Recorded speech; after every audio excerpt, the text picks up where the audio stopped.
bounds.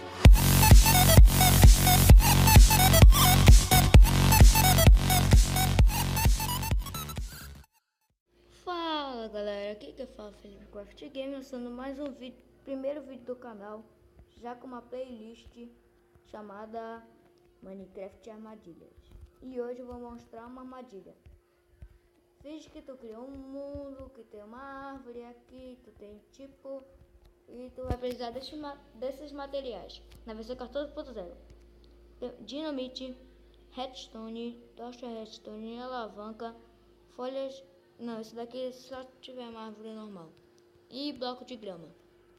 Vamos fingir aqui que tem tipo uma árvore. Tipo uma árvore aqui que eu esqueci de criar uma árvore. Tipo assim.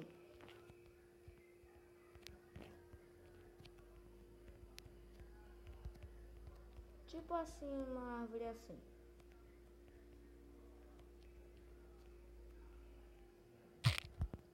Pronto, tipo uma árvore assim, sei lá, uma comum, só que não aquela de aldeão. Aí tu escava 3 aqui do lado da árvore, tipo escavar 3 do lado da árvore.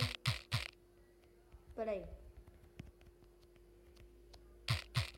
Tipo escavar ao redor da árvore aqui 3 blocos.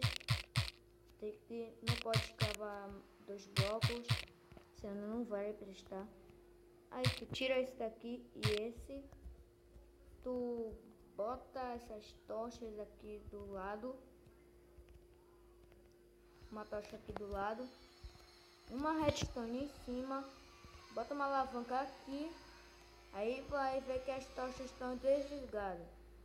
Aí tu, quando tiver desligado, tu bota a TNT onde tu quiser. Mesmo na parte onde tem redstone em cima. Senão vai explodir na tua cara. Aí depois disso tu faz simplesmente subir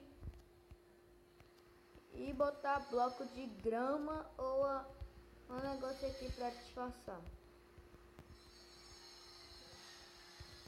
Um negócio pra disfarçar. É isso, suponho que um cara tava quebrando aqui a árvore. Aí do nada, coisa ali. Aí vai explodir, pá. Meio que assim, só que mais ou menos. E eu vou encerrar o vídeo por aqui. Se você gostou do vídeo, se inscreva no canal, mesmo sendo o primeiro vídeo do canal, né? Óbvio. E tchau.